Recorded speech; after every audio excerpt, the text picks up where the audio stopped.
Assalamu alaikum everyone, this is Hamza Khan. I hope you are doing well. Those students who are planning to apply for GKS scholarship for undergraduate program 2024, तो उन student के लिए आज हम बात करने जा रहे हैं कि उन्होंने कौन से जो डॉक्यूमेंट्स हैं उन्होंने सबमिट करने हैं जब वो GKS scholarship for undergraduate program 2024 के लिए अप्लाई कर रहे होंगे।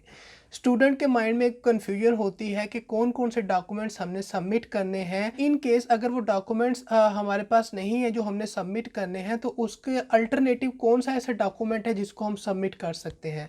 तो हम डिटेल में इस चीज़ को अंडरस्टैंड करेंगे कि कौन से डॉक्यूमेंट्स आपने सबमिट करने हैं, और इन केस अगर वो डॉक्यूमेंट्स आपके पास नहीं है तो अल्टरनेटिव कौन से ऐसे डॉक्यूमेंट्स हो सकते हैं जिनको आपने सबमिट करना है।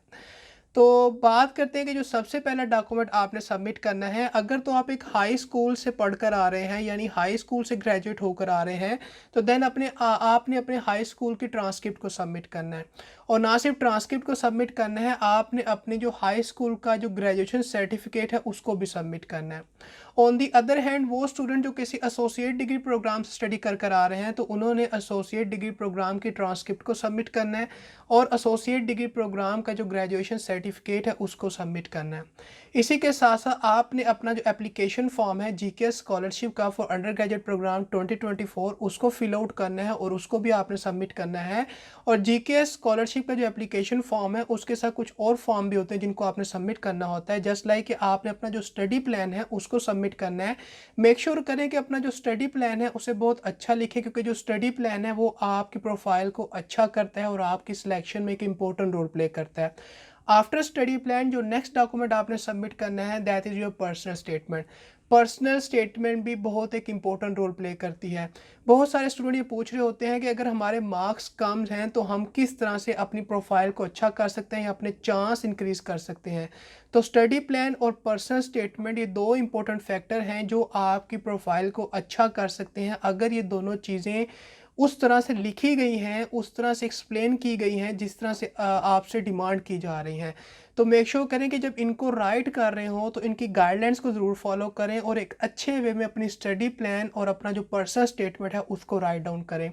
नेक्स्ट डॉक्यूमेंट जो आपने सबमिट करना होता है that is letter of recommendation. एक लेटर ऑफ रिकमेंडेशन आपने जो है वो सबमिट करना है। इस लेटर ऑफ रिकमेंडेशन को आप अपने प्रीवियस स्कूल से जहाँ से आपने पढ़ा है वहाँ से भी ऑब्टेन कर सकते हैं, यानी अपने टीचर से इस लेटर ऑफ रिकमेंडेशन को आप ऑब्टेन कर सकते हैं। Next document is the proof of citizenship document. आपने अपनी सिटीजनशिप और अपने जो पेरेंट्स हैं उनकी जो सिटीजनशिप है उनकी प्रूफ का एक डॉक्यूमेंट सबमिट करना है। और इसी तरह जो फैमिली रिलेशन डॉक्यूमेंट है उसको भी आपने सबमिट करना है। आपने अपना जो पर्सनल मेडिकल असेसमेंट फॉर्म होता है उसको भी सबमिट करना है और ये भी एक डॉक्यूमेंट है जो कि रिक्वायर्ड होता है। और जीकेएस का कुछ एग्रीमेंट फॉर्म होता है रिगार्डिंग कि आप इस स्कॉलरशिप प्रोग्राम के लिए अप्लाई कर रहे हैं, तो उसके लिए एक एग्रीमेंट फॉर्म होता है जिसको सबमिट करना होता है। उस जीकेएस एग्रीमेंट फॉर्म को भी आपने सबमिट करना होता है। So these are the list of documents जो कि आपसे रिक्वायर्ड हैं अगर आप GKS scholarship for undergraduate program 2024 के लिए प्लान कर रहे हैं कि उसके लिए आपने अप्लाई करना है। लेकिन अपार्ट फ्रॉम दीज डॉक्यूमेंट कुछ ऐसे डॉक्यूमेंट्स भी हो सकते हैं कि जो कि ऑप्शनल हैं, यानी ये वो डॉक्यूमेंट्स हैं जो आपके पास अगर हैं तो आप इन्हें सबमिट कर सकते हैं। ये आपके लिए एक प्लस पॉइंट कंसीडर किए जाएंगे। और इनकेस अगर आपके पास ये नहीं है तो डोंट वरी, आप स्टिल जो है इस स्कॉलरशिप प्रोग्राम के लिए अप्लाई कर सकते हैं और अपनी होप्स को हाई रखें। वो जो ऑप्शनल डॉक्यूमेंट्स हैं उन ऑप्शनल डॉक्यूमेंट्स के अंदर अगर आपके पास आइल्ट्स का यानी इंग्लिश लैंग्वेज की प्रोफिशेंसी का टेस्ट स्कोर है या कोरियन लैंग्वेज की प्रोफिशेंसी का टेस्ट स्कोर है जिसे टॉपिक कहा जाता है, तो उसका कोई लेवल अगर आपके पास है तो आप इन टेस्ट स्कोर को सबमिट कर सकते हैं और ये ऑप्शनल डॉक्यूमेंट है। अगर हैं तो आप सबमिट कर सकते हैं और अगर नहीं है तो आप उसके बगैर भी अप्लाई कर सकते हैं। नेक्स्ट जो ऑप्शनल डॉक्यूमेंट होते हैं वो कोई अवार्ड या सर्टिफिकेट भी हो सकता है जो आपने कभी ऑब्टेन किया है या आपने कुछ चीज़ अचीव की है, उसके लिए आपको कोई अवार्ड मिला है, कोई सर्टिफिकेट मिला है, तो आप उसको भी सबमिट कर सकते हैं। वो भी एक इम्पोर्टेंट रोल प्ले कर सकता है। और समटाइम्स स्टूडेंट ये पूछते हैं कि क्या हमने जो है पासपोर्ट भी सबमिट करना होता है। तो जो पासपोर्ट है वो रेलेवेंट टू सम एप्लीकेंट होता है, यानी जिन एप्लीकेंट से रिक्वायर्ड होता है उन एप्लीकेंट ने उस पासपोर्ट को सबमिट करना होता है। और इसी तरह कुछ ऐसे डॉक्यूमेंट्स भी होते हैं इन डॉक्यूमेंट्स के अलावा, ऑप्शनल डॉक्यूमेंट्स के अलावा, और जो पहले मैंने डॉक्यूमेंट्स बताए हैं इन डॉक्यूमेंट्स के अलावा कुछ हो सकता है कि कुछ और डॉक्यूमेंट्स भी हों जो कि रेलेवेंट टू सम एप्लीकेंट्स हों, तो उन डॉक्यूमेंट को अगर वो आपसे रिक्वायर्ड हैं तो उनको आपने सबमिट करना है। So these are the list of documents जो कि आपके पास होने चाहिए अगर आप प्लान कर रहे हैं कि आप GK scholarship for undergraduate program 2024 के लिए अप्लाई करना चाहते हैं, जिसकी जो एप्लीकेशंस हैं वो बहुत जल्द अनाउंस होने वाली हैं।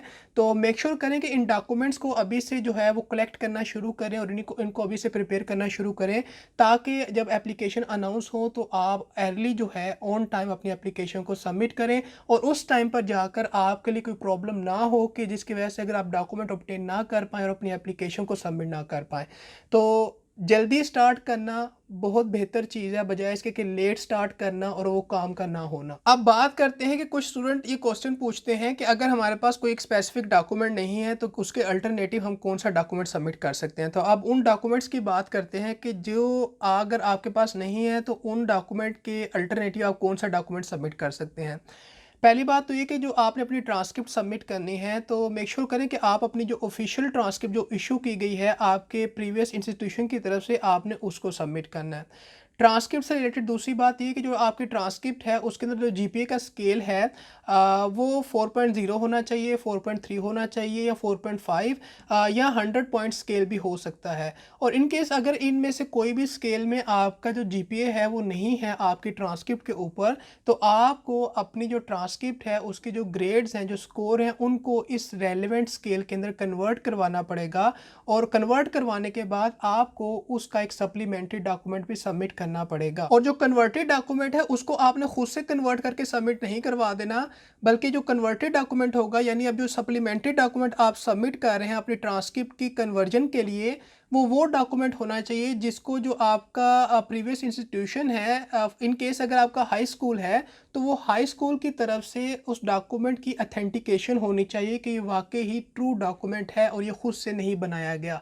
तो इस चीज़ को आपने अपने माइंड में रखना है उन स्टूडेंट्स के लिए कि जिनका जो जीपीए का स्कोर है वो 4.0, 4.3, 4.5 या 5.0 या 100 पॉइंट स्केल में से नहीं होता, तो उनके लिए उन्होंने कन्वर्जन करवाने के बाद ये सप्लीमेंट्री डॉक्यूमेंट सबमिट करना है। और कुछ स्टूडेंट के माइंड में कन्फ्यूजन होती है कि हम अपनी ट्रांसक्रिप्ट तो सबमिट कर रहे हैं और हमारी ट्रांसक्रिप्ट उसी स्केल्स के अंदर है जो कि एक्सेप्टेबल हैं, जस्ट लाइक 4.0 के स्केल में ही है या 4.3 के स्केल में ही है, लेकिन हमारे पर सेमेस्टर का जीपीए मेंशन नहीं है। तो इस केस में हम क्या करें?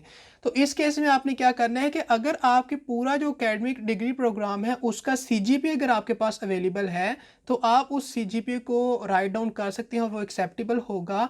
और हर सेमेस्टर का जो जीपीए है उसको आपको फिर राइट करने की ज़रूरत नहीं है, जो टोटल सीजीपीए है आप उसको राइट कर सकते हैं और वो चीज़ आपकी एक्सेप्टेबल होगी। तो अब बात करते हैं ग्रेजुएशन सर्टिफिकेट की। तो जब आपने अपना ग्रेजुएशन सर्टिफिकेट सबमिट करना है तो मेक श्योर करना है कि जो आपका ग्रेजुएशन सर्टिफिकेट है या जिसको हम डिप्लोमा कह सकते हैं या जो हमारे पास डिग्री सर्टिफिकेट है वो उसके ऊपर जो है आपकी जो डेट ऑफ ग्रेजुएशन है उसका मेंशन होना बहुत ज़रूरी है।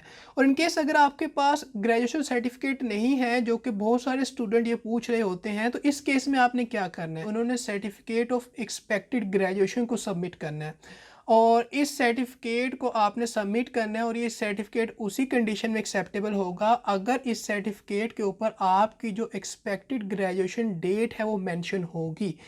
ऐसा नहीं कर देना कि एक सिंपल जो है सर्टिफिकेट ऑफ एक्सपेक्टेड ग्रेजुएशन को आप सबमिट कर दें और आपको लगेगा कि ये चीज़ एक्सेप्टेबल है, तो ये चीज़ एक्सेप्टेबल नहीं होगी। एक्सपेक्टेड ग्रेजुएशन सर्टिफिकेट इसी केस में एक्सेप्टेबल होगा अगर उसके ऊपर जो है आपकी एक्सपेक्टेड ग्रेजुएशन डेट जो है वो मेंशन है। तो उस डेट का मेंशन होना ज़रूरी है अगर आप जो है एक्सपेक्टेड ग्रेजुएशन सर्टिफिकेट को सबमिट कर रहे हैं as an alternative for your graduation certificate. तो आई होप कि ये चीज़ अब आपको क्लियर है कि जब आपने अपनी ट्रांसक्रिप्ट सबमिट करनी है तो किन चीज़ों का आपने माइंड में अपने रखना है। और इन केस अगर आपकी ट्रांसक्रिप्ट जो रिक्वायर्ड स्केल है उसमें नहीं है तो उसकी कन्वर्जन किस तरह से करनी है और फिर उसका जो सप्लीमेंट्री डॉक्यूमेंट है वो किस तरह से सबमिट करना है।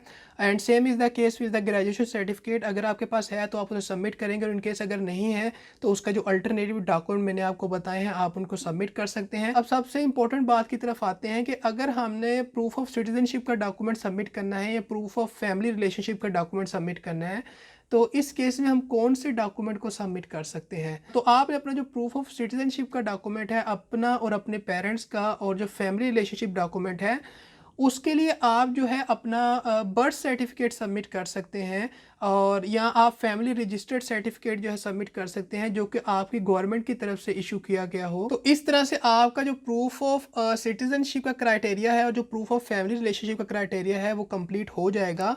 और इन केस अगर आपने ये तो दो डॉक्यूमेंट हैं, इनमें से कोई डॉक्यूमेंट सबमिट किया है और इसके अंदर अगर आपकी सिटीजनशिप की इंफॉर्मेशन नहीं है अवेलेबल, तो इस केस में आपको क्या करना पड़ेगा, इस केस में आपको पासपोर्ट की कॉपीज़ को सबमिट करना पड़ेगा एज अ सप्लीमेंट्री डॉक्यूमेंट, ताकि आप प्रूफ दे सकें for the citizenship of you and your parents. तो ये डॉक्यूमेंट हैं जिसको आप सबमिट कर सकते हैं एज एन अल्टरनेटिव और supplementary document for your proof of citizenship और for your proof of family relation document. तो ये थे वो लिस्ट ऑफ डॉक्यूमेंट्स जो कि रिक्वायर्ड होते हैं उन स्टूडेंट के लिए जो GK scholarship for undergraduate program के लिए अप्लाई करना चाहते हैं। आई होप कि आपको जो लिस्ट ऑफ डॉक्यूमेंट्स हैं वो क्लियर हैं, और वो डॉक्यूमेंट्स जो आपके पास नहीं हैं, या वो डॉक्यूमेंट्स जिनका अल्टरनेटिव आपने सबमिट करना है, उनका अल्टरनेटिव आपने कौन से डॉक्यूमेंट सबमिट करने हैं, ये चीज़ भी आपको क्लियर है। तो अपने डॉक्यूमेंट्स को, अपनी एप्लीकेशन को प्रिपेयर करना अभी से स्टार्ट करें। फुल अपनी एफ़र्ट जो है उसे ट्राई करें, अपनी बेस्ट एफ़र्ट को पुट करें और कोशिश करते रहें। और स्ट्रगल जो है हर इंसान की लाइफ में होती है, और स्ट्रगल के बाद जो सक्सेस मिलती है उसको आप एक्सप्लेन नहीं कर सकते। तो कोई बात नहीं, अगर आप ट्राई करते हैं और आप उसमें सेलेक्ट नहीं हो पाते तो कोई बात नहीं, हम नेक्स्ट टाइम ट्राई करेंगे। लेकिन अगर आप ट्राई करते रहेंगे तो इंशाल्लाह एक टाइम ज़रूर आएगा कि आप इस स्कॉलरशिप को विन कर लेंगे, या आप लाइफ में कुछ ऐसी जगह पर ज़रूर पहुंच जाएंगे जहां आप पहुंचना चाहते हैं और जो आपका अल्टीमेट ड्रीम है, और उस ड्रीम को आप हासिल कर लेंगे। तो ये थी information regarding the GK scholarship for undergraduate program documents, कि कौन से डॉक्यूमेंट्स रिक्वायर्ड होते हैं और किन डॉक्यूमेंट्स को आपने सबमिट करना होता है। But if you still have any confusion, any query, you can definitely ask me. I will try to answer your question as soon as possible. So that's all from today's video. Meet you in the next one. Till then, Allah Hafiz.